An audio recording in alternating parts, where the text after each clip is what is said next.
to Ill-Equipped History, where two best friends tell you about a neat event from at some point in history. That was a sentence. That made sense. I'm Morgan, and this is my best friend and co-host and fellow laugher, Emileigh. You can tell it's getting late. Yes.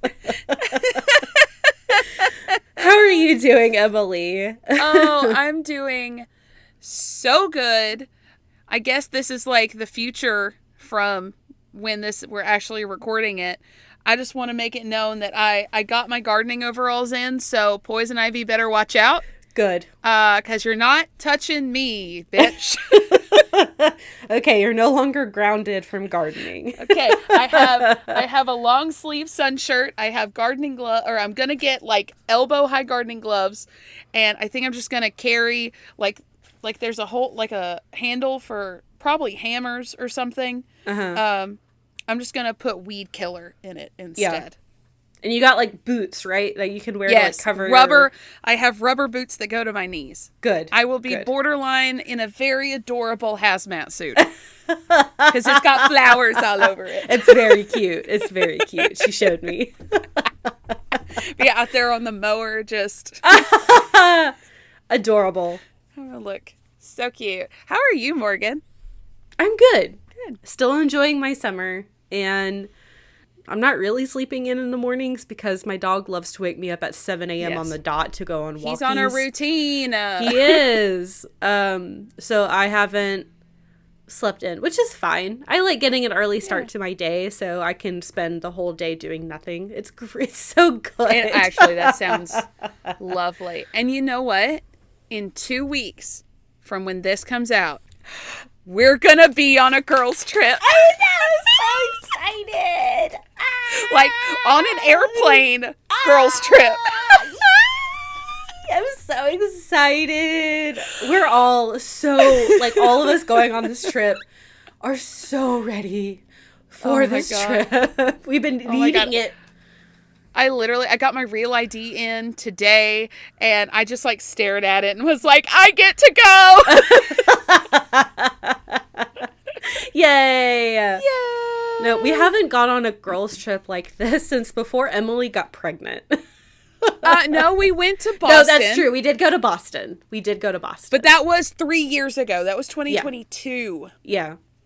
So, it's well over. And before that, it was pre-pregnancy. So, this is well overdue. Yes. And Lou gets to go with us this time. Yay! And she is so pumped, and I am pumped, and I got a new bag to take with me. And it came in, and I haven't packed in it yet.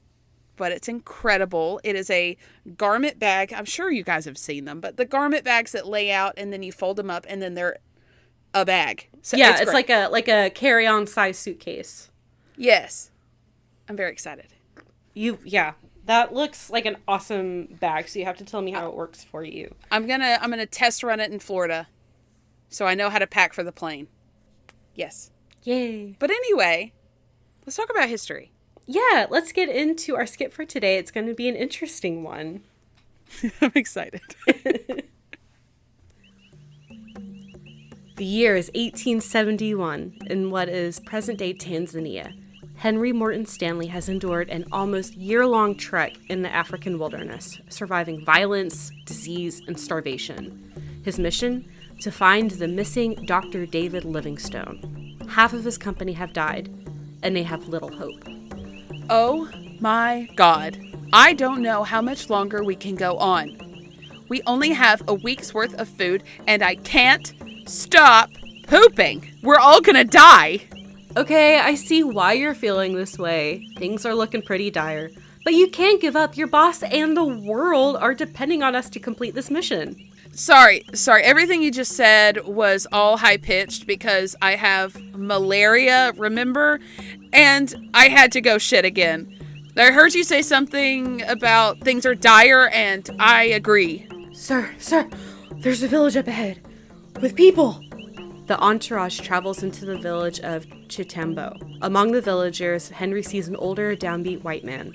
Henry feels elation as he starts marching toward the stranger. The other man shows similar feelings of elation as he starts walking towards Henry. As they approach each other, Henry says this famous line. Dr. Livingstone, I presume? So, hey, who is this? People have probably heard this being referenced because this has become, this line, this Dr. Livingstone, I presume, I think has become more famous than the story of these two people. Because I've heard this line before. I had no idea what it was referring to. So we're going to get into what the story is about. This is exciting.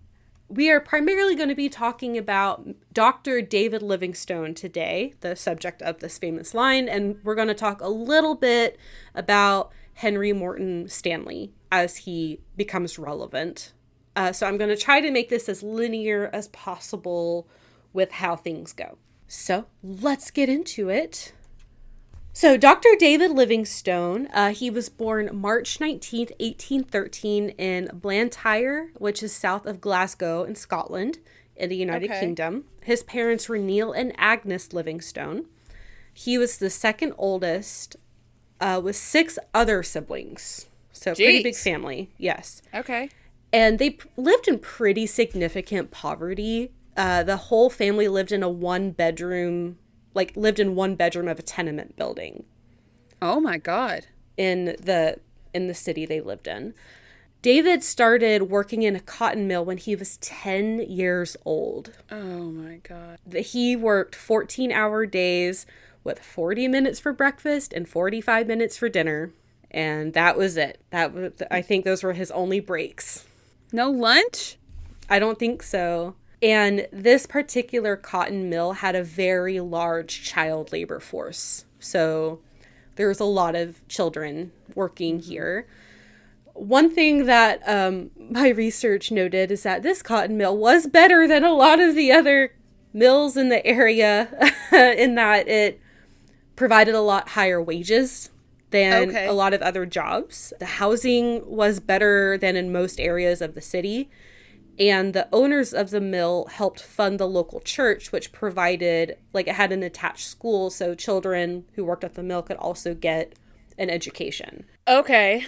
David, he worked 14 hours every day as a 10-year-old, and then would go to school between 8 to 10 p.m. every night. And so did a lot of other kids. That was their daily schedule. Oh my God, I'd be beat.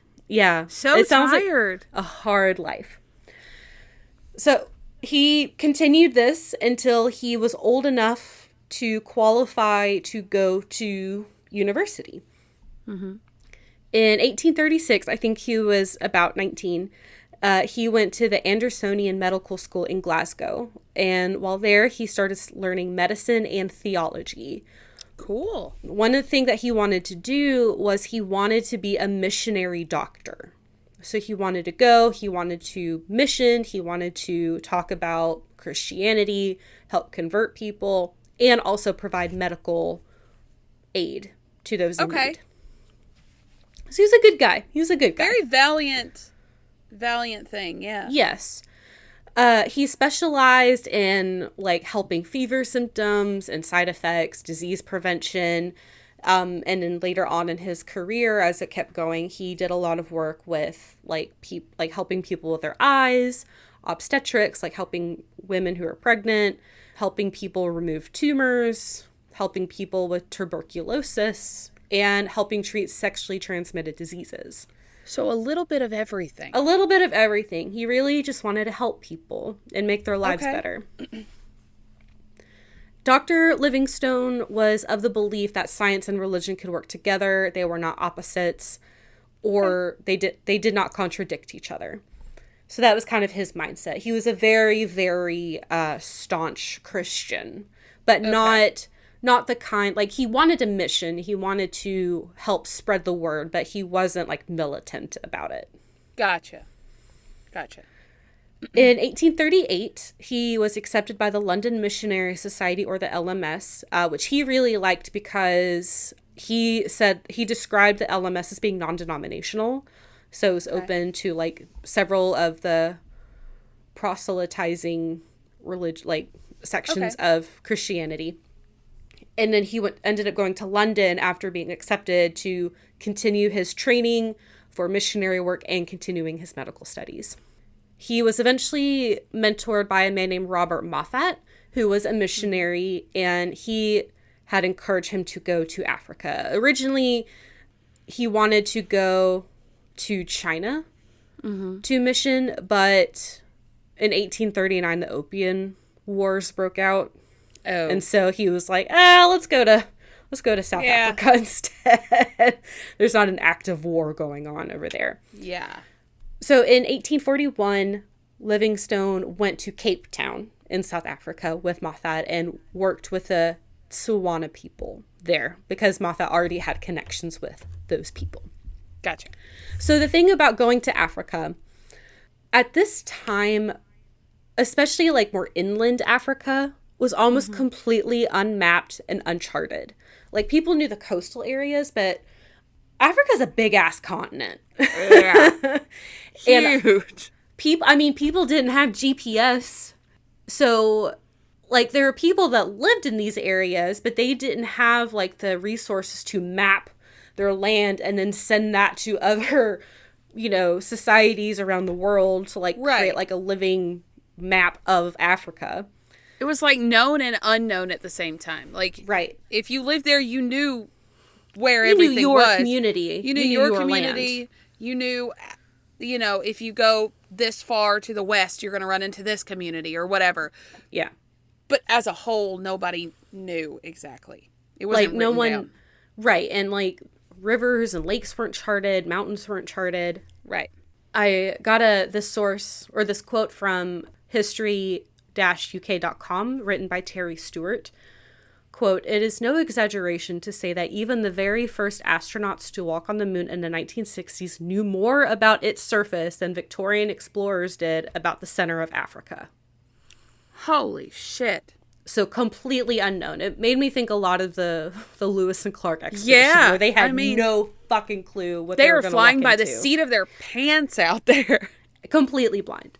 So again, he is like, okay, I'm going to go to Africa. I'm going to start like talking to people about Christianity, start preaching. And then he was also a very staunch abolitionist. He was very anti-slavery.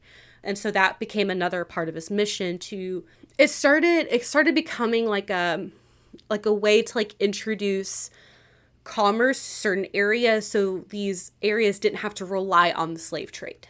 Okay. Was something that he started becoming passionate about. He's like, if I can introduce other types of trade where they don't have to trade about people as their only resource, then maybe we can like start disintegrating and breaking down the slave trade. So it started in 1841. He started traveling around, especially South Africa. He started like recording where he was going. He actually started like making maps of where he was going. Cool. He spent 11 years just like traveling around South Africa. Wow. Which I'll get a little bit more into.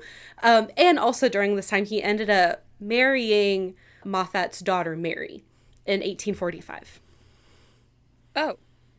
Were him and Moffat about the same age? No, Moffat was older. He was an older man. I wasn't sure how old. Okay, so it was more age appropriate because I was like, the math wasn't math in there for a second. I do think Mary was quite a bit younger than Livingstone, but I don't think it was like a head turning age difference. Okay, and that was normal. It was Victorian era. I mean, the age gaps and age of marriage were kind of all over the place. Right. So one thing that he really wanted to do is he wanted to cross the Kalahari Desert, which he did twice. Cool. Yeah. I think he did it in 1841 and he also did it again in 1849. Okay. Why not? Just because he could. So while he was traveling, like I said, he was trying to see if he could get like a how do I want to phrase this? Like a way to get people into Africa through like a river or some kind of way that would make it easier for people to like get into Africa so they could, be tourists. It could open a tourism industry, could open more commerce. So he was trying to find it's reminded me a little bit of Lewis and Clark, where he was trying to find like a river that could go from one side of Africa to the other. So like people, because rivers and boats were still like the primary way to travel at this time. Right. You could take like a fancy steamboat and just like go your way. And while he was doing this, he came across the Zambezi River. So he was like, okay, let's start like charting the Zambezi River. So he started navigating and charting it. And while he was doing all this, he became friends. I saw they're called the Kololo or the Makololo people. Okay. It was a tribe, and he became really close with them, especially the tribal leaders.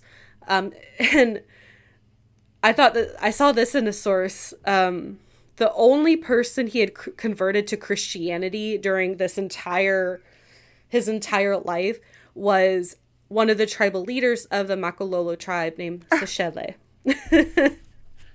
He got one. So he was still passionate about it, but I don't think that became the focus. I think his work started becoming more about exploring and discovery and navigating Africa and the wilderness and making connections with the people who lived in Africa. And while he was doing all of this, especially while like navigating the Zambezi River, he made it to Luanda, which is on the western coast. Okay. And he ended up, over the course of a couple years, so he made it to Luanda in 1854. He was like, let's go east. Let's figure out if we just go east. Let's see what we find. In 1855, he ended up discovering a giant-ass waterfall, and he named it Victoria Falls, which is, I think it's one of, like, the 7 wonders of the world, or something. Like, the 7 modern wonders of the world. Crazy. Huge, beautiful waterfall. And he made it to the east coast of Africa, to Mozambique, in 1856. So he became the first white European to cross Africa. Of course, Arab and African traders have been going back and forth for centuries at this point, I'm sure, but it was still a big deal. And he was able to navigate the Zambezi River from coast to coast, except for one critical section we'll talk about in a little bit. Mm-hmm. And, like, he was doing all this with his family, like, with his wife. They had some children. And also, like, they crossed the Kalahari Desert together. As a family. Yeah. That's insane. It is. And things were going great. He traveled from the Atlantic to the Indian Ocean. It was a really big deal. So after he makes his trek, he is invited back to the United Kingdom in 1856, where he is just lauded with awards and recognition. He's a big time explorer now. He earned a gold medal from the Royal Geographical Society for his work, and they're like, it was very popular at the time for missionaries because they traveled so much around the world to write about their experiences. Yeah. So he did. He wrote a book called Missionary Travels and Researches in South Africa in 1857. Bestseller. Within a year, he sold like 42,000 copies. Holy shit. Was huge in Victorian era. That's a lot. Yeah. For the first time in his life, he was wealthy. Aww. From his book sales. He started traveling, doing public engagements and speaking. People wanted to hear about him and like what he saw.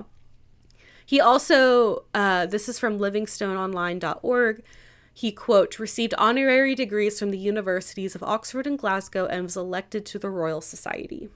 How sweet. Yeah. So at this time, he became one of the most famous explorers of the time. Everyone knew who Dr. Livingstone was. Yeah. Also, apparently he was attacked by a lion and survived. Okay. What? Yeah, I have no more details. I couldn't find any like specific details about it. It was just, oh yeah, he survived a lion attack. So did he pull like a Rube Waddell and just punch it in the face? Probably. Yeah. Okay. That's what I imagined. Yeah. So the government was like, you did a great job. We're going to sponsor you to return to Africa. to continue your exploration because you're really good at this thing. So he was given like £5,000 at the time, which was a lot of money, to do his thing, to get his supplies, to get his team.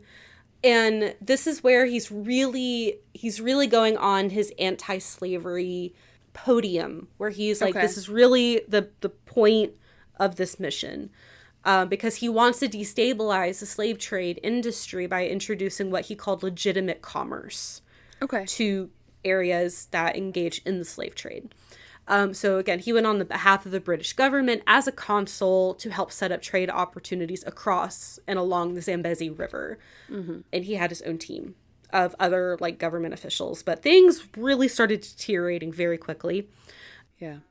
It seems like the different personalities on Livingstone's team did not mesh well.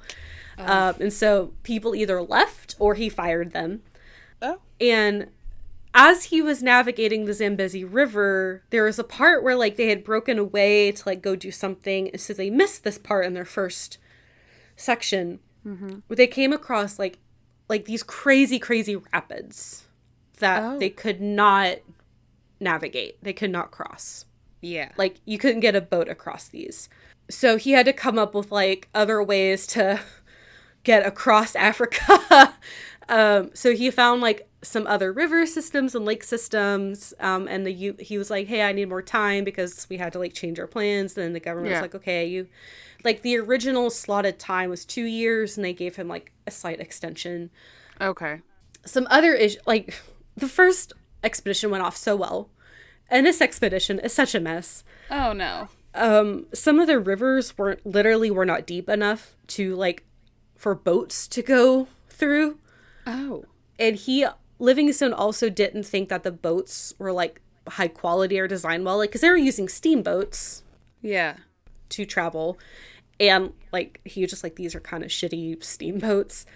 There were different tribes that they came across that were aggressive. And they even came across like different slave traders as well. And there was just a lot going on. And one of his missions, like he had found Lake Nyassa and he was trying to like fully explore and chart it, and he wasn't able to for different reasons. Meanwhile, like while he was in London and giving his tours, he had talked to the people about like advocating for different missionary trips to keep going to Africa. Right. So the LMS sponsored a mission group to go there. I think in a similar area where Livingstone had started out at, and everything just went to shit. The missionaries got caught up in local conflicts between different tribes. Several missionaries died from illnesses or were killed by the violence, and they had to terminate the mission early. So the LMS sent another group to the Makololo tribe because Livingstone had made connections with them. Yeah. And on their way there, almost everyone died. Oh my God. It was terrible. And so tragically, his wife passed away in 1862 from malaria. Oh no. It was just so sad. And were the children with them on the second expedition? The children were never mentioned again. Oh, okay. So I don't know what happened to them. Okay. Most of the sources I read didn't have like a ton of detail about like their families. They really just like, oh, his wife Mary, she married him in 1845. She traveled a little bit with him and then she died. And that's it. Nothing else. Okay. So the mission ended. Like the government was like, we're pulling the plug because everything is terrible. They determined it a failure and he was ordered to return home in 1864. So he did, and he was still seen as a very successful explorer by the public, but he did feel like he had to defend himself from other missionary groups. Okay. Because they were like, you got all of us killed and whatever. And he was like, that was your own fault because like I wasn't even with you. Right. And you guys should have navigated these situations better so you didn't all get killed by tribes. Maybe take a doctor with you. Like he was just like, I'm not being blamed for y'all's shortfalls. So pretty soon, I mean, like as soon as he got back to the UK, he was already planning his third mission to Africa. Okay. And this time, his mission what he wanted to do was find the source of the Nile River. Because to this point, it had not been charted yet. There were some, like, people thought it was here. Some people thought it was here. And he was like, I think it's here. So I'm going to go find it. This time, he did not get a lot of money. Yeah. The government gave him £500 this time instead of 5,000. And he did get some. He also, again, still had the constant mission of helping eliminate the slave trade. And so he did get some private sponsors, and like some of his friends helped sponsor him. So he got a little bit of money, not £5,000. Right. So he had much fewer resources. But the Royal Geographical Society was like, well, we can give you a little bit. So he went to Bombay, which I think is in India. Okay. And he started like gathering like other missionaries from the area to like be a part of his group. And then he went to Zanzibar and picked up a few more to be part of his crew to travel. So for the next 7 years, he traveled through Mozambique, Tanzania, Malawi, Zambia, and the Democratic Republic of the Congo, which these are all like the modern names. These countries did not exist at the time. And he mapped a lot of different Central African rivers that were just unknown at the time. So he was doing a lot of really good work, but he was still struggling with like trying to find the source of the Nile, because that was his main goal. So he was starting to get frustrated. He's like, I'm not finding the source of the Nile. Like, this is getting really frustrating. So he was like, I'm going to go try to find, I think that the Lualaba River feeds into the Nile. And so this will find me the source. This river actually fed into the Congo River, not the Nile River. And he was like, I think it goes to the Congo, but I'm going to stick to my gut and I'm going to do my thing. So he traveled for 2 more years after this, from July 1869 to March 1871, when he arrived at the Nyangwe village along the Lualaba River and stayed there for a few months. There was a problem where like something going on with like canoes, where like he wasn't able to like explore the actual river system in the area. So he just like hung out at this village. He like talked to the locals. He went to the market every day, just like chilled. Cool. Then bad things happen. Oh no. In June of that year, slave traders came in to the village and slaughtered the market people there. Between 300 to 400 people were killed in this massacre. Most of them were women. Oh no. Really awful. Horrible. Livingstone, of course, was traumatized by this entire event because he was there. And so he wrote about what happened. And because he was still like writing, like there's still letters, like correspondence and stuff. So he wrote letters about what he experienced. And this increased the abolitionist movement in the United Kingdom for, quote, anti-slavery. Oh, he was really advocating for, quote, an quote, anti-slavery treaty between Britain and Zanzibar. Got it. Because Zanzibar, I think, was the hub. And we talked about Zanzibar in the Anglo-Zanzibar War. Yes. Again, a year ago. Yes. The shortest war in history. But Zanzibar was a really big slave trade center. Yeah. And Britain was really trying to negotiate it to stop slavery. And people who like were part of the slave trade didn't want to stop slavery. It was a whole thing. Go listen to the episode for more info. It was a good one. Yep. Thank you. So after this event in the Nyangwe tribe, he made his way to the either town or village of Ujiji, which is in modern day Tanzania. I think it was kind of like a bigger village. Right. To regather himself. He was just like, I can't travel right now. I'm still too busy processing trauma. Yes. From watching hundreds of people being killed. So something started happening at this time where his letters like were getting lost, weren't getting delivered. And he was in a bad place himself. Like, he had almost no money, no food, like almost all of his resources were gone. So he was in a really bad spot, and no one had heard from him in months. Mm-hmm. People thought he was dead. They're like, I guess he just died somewhere in Africa. So someone had to go find Dr. Livingstone. Oh, no. So here is where we're going to introduce Henry Morton Stanley. All right. So we're going to do a little rewind. Whoop. So he was born in 1841 in Denbigh, Wales. His birth name was actually John Rowlands. Okay. I think it was John Rowlands Jr. His mom was a teen mother, and very quickly after he was born, I'm just going to refer to him as Henry for clarity's sake. Very shortly after Henry was born, his mother gave him to her father to raise. Okay.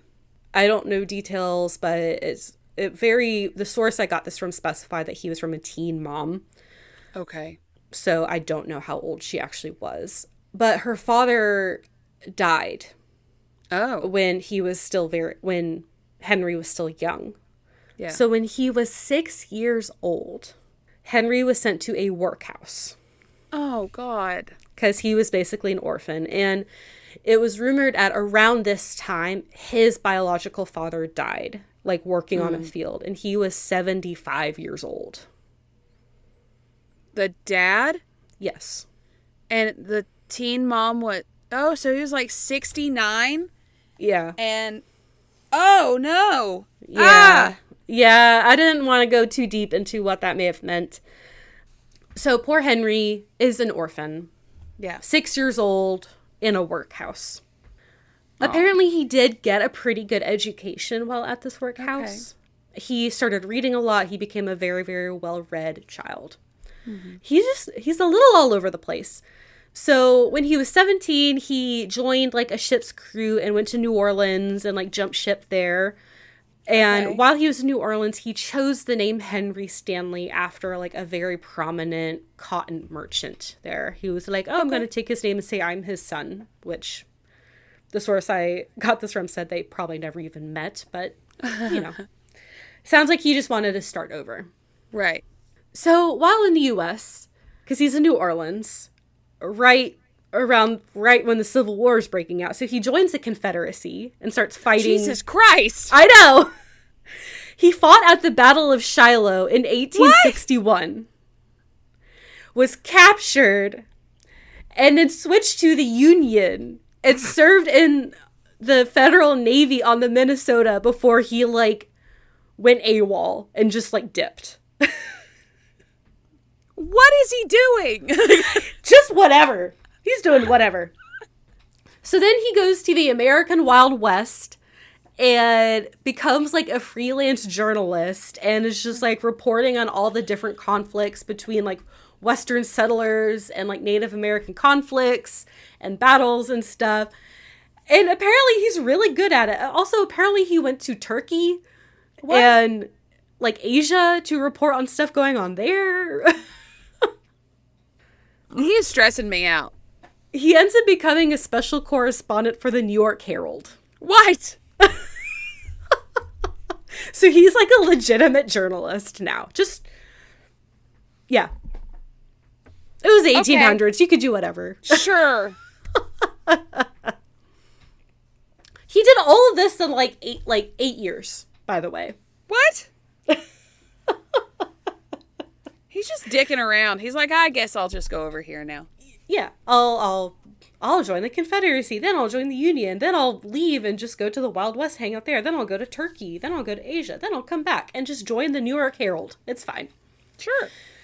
So in October of 1869, Henry was told by his editor, go find Dr. Livingstone in Africa. I mean, he's not going to say no. He's up for an adventure. It's fine. He was 30 years old, and he was like, let's go.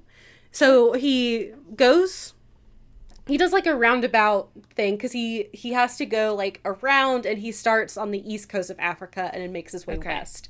So first he goes through Egypt, and the Suez Canal is opening, so he has to report on that. Okay. Because, of course. Just casually, the Suez Canal is just casually opening while he just happens to be there. Right. And then he goes through Palestine, Turkey, and India before arriving in Zanzibar in March 1871. So it took him a couple years to get to Zanzibar. So he gets to Zanzibar. He's got like a crew. He's got a fancy horse. He's got fancy supplies. He's got like 100 people in his caravan. Right. And as the running theme here, things very quickly go to shit. Of course they do. His horse gets bitten by a tsetse fly? A tsetse fly? And dies. Oh, no. Yeah. A lot of supplies were lost. Diseases were almost constant. Henry contracted cerebral malaria and suffered from dysentery and smallpox. At the same time? I don't know. Within a year. Because this whole expedition lasted less than a year. Oh my God. They were also shot at with arrows by some more aggressive tribes. And apparently they were chased by a cannibalistic tribe that was trying to eat them. Like chanting meat, meat, meat while chasing them. That's actually, I hate to say it, that's funny. I mean... Meat? That's what they were chanting? Meat, meat, meat. Meat. And apparently they had like the source I was reading said they had like a special dish that was like very delicious. They made with like spices and rice and stuff with human meat. Yeah. No. So in 236 days, they traveled the 700 miles from Zanzibar to Ujiji, where Dr. Livingstone is. This next section is the rescue, quote unquote. Okay. So there was like, in everything I read through several different sources. It just says like they just met. There's no lead up. Like Dr. Livingstone is Ujiji. Henry arrives in Ujiji and they're like, oh, okay, fellow white men, I guess. It's, I guess, easy to pick out. Right, right. And this is where Henry presumably says, Dr. Livingstone, I presume. Oh, who would have thought that would be the famous saying out of this? I did see that it's speculated because Henry said he said this in his book later. Okay. But he was also half dead from malaria, smallpox, and dysentery. So who's to say? He might have hallucinated the whole thing. Right. Who knows? So they actually spent like the next like several months just like hanging out in Ujiji. They explored the nearby Lake Tanganyika together and like mapped it. They were just chilling, hanging out. Please tell me he got better before they did all that. Like, sir, sit down for a minute. I do assume they've spent the months recovering and just like hanging out. Okay. Yes. And they were able to get more supplies in. Dr. Livingstone could not be convinced to leave his mission. Like Henry was like, please come back to England. Like, let's go back. And he said, no, I still have to find the source of the Nile. I'm not leaving until I do. So Henry was like, all right, like you're a man. You know what you're about. So he got some supplies, gave them to Dr. Livingstone. But unfortunately, pretty quickly, Dr. Livingstone's health started deteriorating. Yeah. He became very, very sick. I'm not going to go into details. One source went into too much detail, and I was like, I'm going to leave him with some dignity. Yes. And he died on April of 1873 in the village of Chitambo. Oh. He did have dysentery and malaria, so you can probably guess how brutal his death was. Not good. Yeah. Yeah. Apparently he had contracted malaria 30 times. Oh, what the fuck? He's like, it's just another round at this point. Right, but I don't think that dysentery helped. No. Yeah. It was the double whammy that really got him, I think. Yeah. And he was 60, you know. Yeah. He'd been in Africa for decades at this point. I'm sure his immune system was weakened. So his friends in the Chitambo village, he had very close friends there, and they ended up burying his heart in the village. Okay. And then I saw in one source they embalmed him, another one they mummified him. It was probably they did something to preserve him. Okay. Yes. It was probably somewhere in between that. Something. Yeah. They do that. Yeah. They preserved him, and they took his body to the eastern coast, which they traveled over 1,000 miles in 5 months, carrying his body back to where it could return to the UK. Wow. I know. That's so sweet. I know. That was so unnecessary and so sweet. Did his wife get buried in Africa? I'm not sure. I didn't see anything about it. He may have returned with her body, because he returned. Well, it was 2 years later that he returned to England. So she may have gotten buried where she died. Yeah. I'm not sure. There's not a lot of detail about Mary, unfortunately. Right. So, but the whole thing, from his death to when he did arrive in the UK took a year. He died in April. He arrived in the UK in April. Because, it takes a lot to walk everywhere. And when he finally arrived in the United Kingdom, he was considered, he was a celebrity. Yeah. He was considered a martyr for dying for the cause, Yeah. So his funeral and his burial occurred at Westminster Abbey on April 18th, 1874. And Henry was one of his pallbearers. Oh. I know. They must have really bonded. Seriously. While they were there. Seriously. So one thing that I saw I'm going to finish out Dr. Livingstone, and then I'm going to finish up with Henry. Mm-hmm.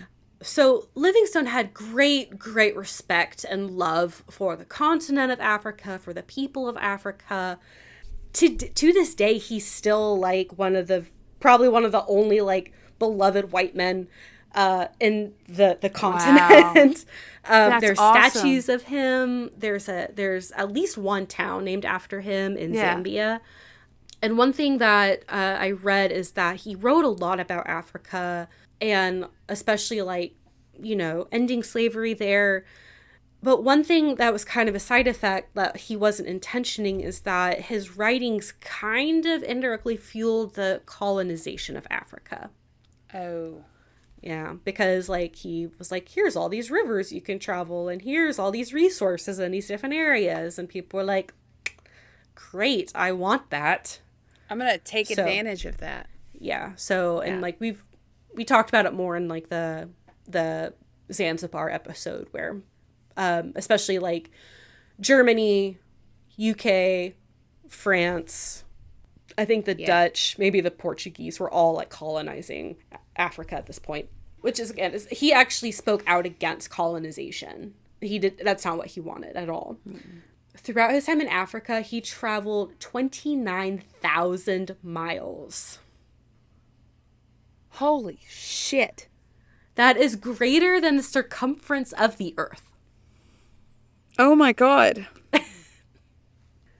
That's so much. And especially when Dr. Livingstone was alive and after his death, the genre of British explorers in Africa became a very popular book topic, especially with fiction. I want to say, I think the Jungle Book was written around this time by Rudyard Kipling. Yeah. A bunch of other stories of explorers in the wilderness and blah, blah, blah. But many of them missed the point because, I said, Dr. Livingstone was very outspoken about British colonialism. He did not agree with it. He did not agree with a lot of British policies, which did not make him a lot of friends. And again, he was vehemently anti-slavery. And he was very loving and very much so acknowledged that he would not have been able to get as far as he did without his indigenous friends. Yes. Because that was his point. He purposely made friends with the different tribes. He learned to speak their language. He engaged in their customs. Very respectful to his friends, and they loved him, which is why he's still so loved in those areas he wanted to today. Preserve the culture, not take it over, not change it. He only converted one person to Christianity. Right. So, he... And even that guy was I don't really like this whole monogamy thing, so I'm not going to be a Christian anymore. Yeah. Oh, my God. And one thing that I thought was really sad is that he never did find the source of the Nile. Oh, poor guy. But he did find the source of the Congo River. So there's something. There's something. So now I'm going to switch gears to talk about Henry Stanley. Okay. So Henry, he actually picked up where Livingstone left off and went on his own expedition to map the Congo and the Nile rivers to try to find the source of the Nile River. Very cool. In 1874. He ended up mapping Lake Victoria, which is the second largest freshwater lake in the world, and discovered the Shimiyu River. Okay. This one just also, like, didn't go great because in his second expedition, over 100 men died from, quote, disease, drowning, and repeated altercations with native tribes. Oh, no. So, I mean, people are just dying all the time. And in 1877, Henry made it to the Atlantic Ocean. He traveled over 7,000 miles. And on this companion, his 3 companions and their dogs all died. Not the dogs! I know! It's so sad. That's not fair. No, it's not. So Henry is like writing about his journeys. He was writing letters. He's a journalist, so he was writing about what he experienced. And King Leopold II of Belgium heard about Henry's travels throughout Africa. And Leopold was like, hey, you're traveling around the Congo. Like, can you see if the Congo River Basin is like a lucrative area? Like if there's like natural resources and stuff. And Henry was like, okay, sure. This was a bad move because Leopold went in. He basically formed what's called the Congo Free State, which became basically like a Belgian state for Leopold to just exploit the shit out of the resources and the people in what's called the Congo Free State. At the time, this was called the rubber atrocities. Oh, no. So you can imagine.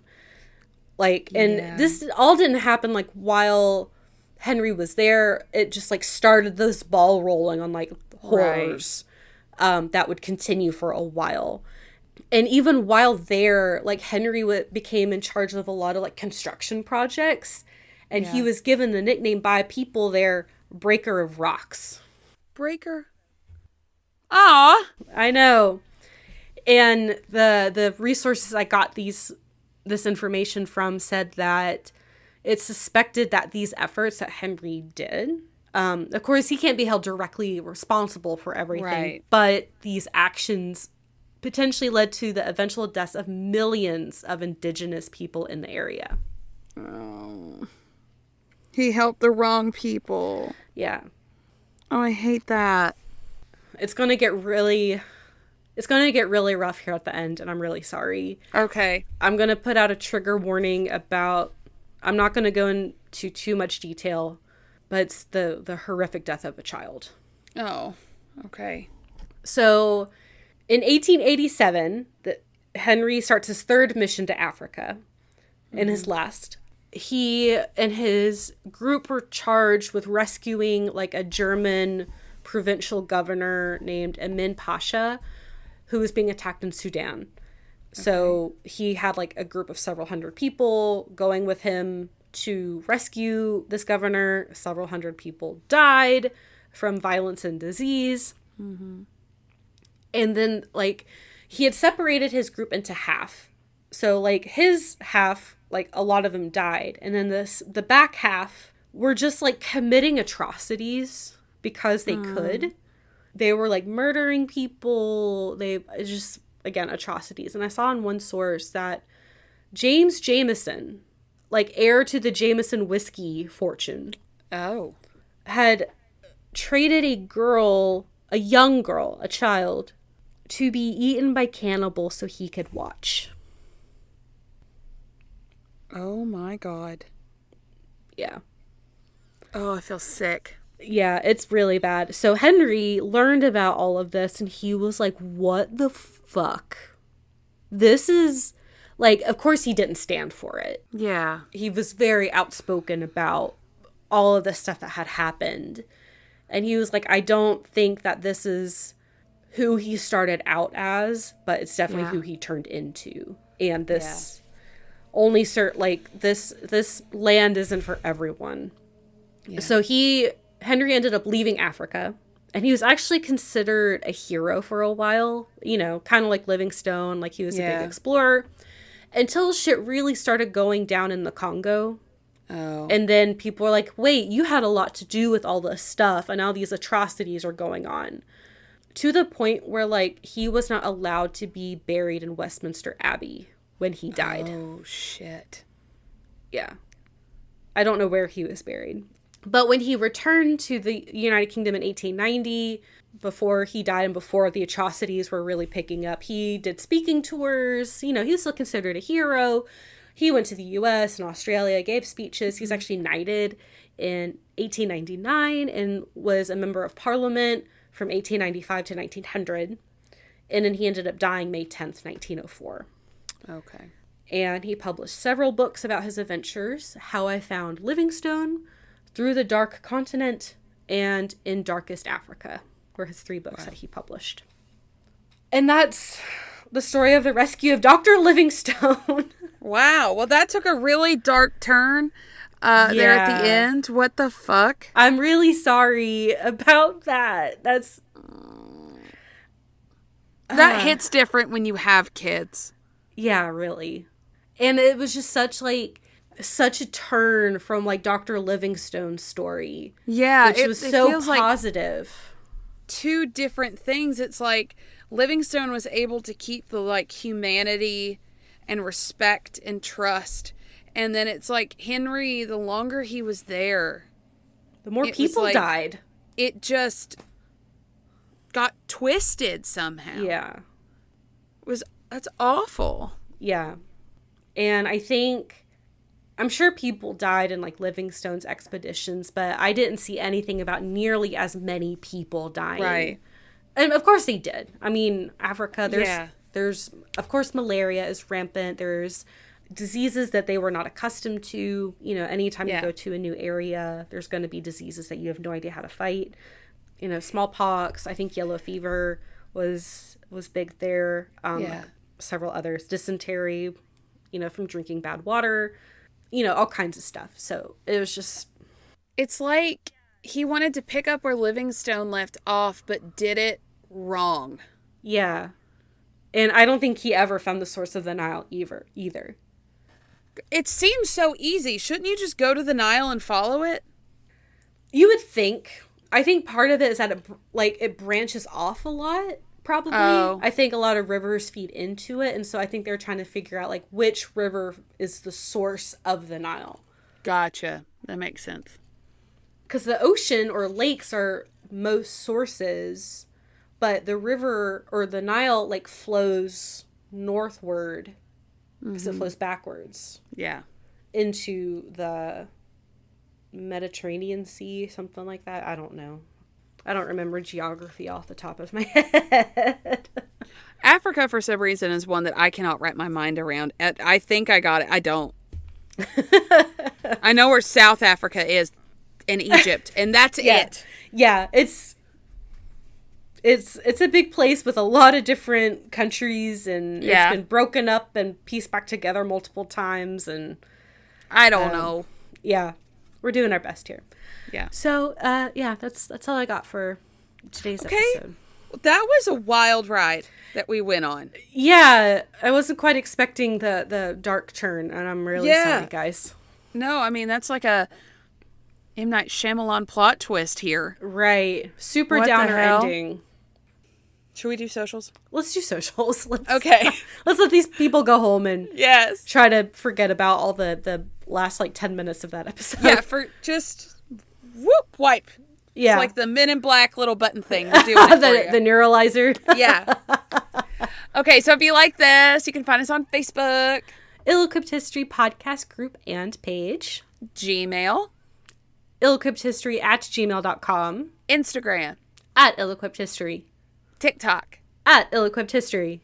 And Patreon. Patreon.com/Ill-Equipped-History. Please check out our bonus episode. It is a 100-year anniversary episode that it is was sort of intentional, but not 100% intentional. Yeah, it was. The universe was talking to us, and it was like, you need to do the Scopes trial.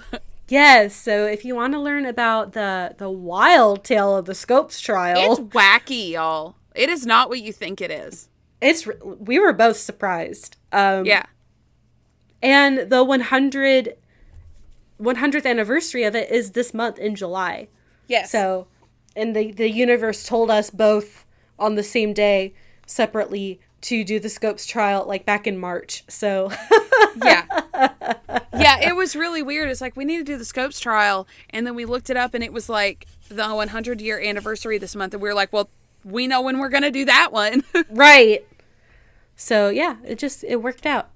So please consider subscribing to our Patreon so you can check out the bonus episodes. $5 a month for all bonus episodes and stickers. Literally, like $5 a month. You're going to spend that on a coffee at Starbucks. So give it to us so we can buy a coffee at Starbucks. We'll have to like alternate months, but it's fine. It'll be fine. Right. Yeah. No, we joke. It actually goes to like paying all of our subscriptions. Yeah, seriously, it's we pay for multiple things like Canva and Podbean and a couple other subscriptions, Zoom, and so all of that just goes back in our pockets, or we order stickers with it. Yeah. So, you know, it's helping us going. Yeah, it does help a lot. So if you could like and share and subscribe to all of it, that would be lovely. We'd love you forever, and you get when you sign up for a Patreon, you get all of our stickers. All of them. Listen, they're at my house. I will send them to you with a handmade doodle from me. And I normally throw a pun in there too. 3 now, right? So. Yes. We have just the banner. We have just Goose In. Just Goose In through history, and we run a tight ship show, which is probably one of my favorite. It's a great one. My son loves it. He loves it. So please come get these stickers before my kids steal them all. Please do. Okay, bye.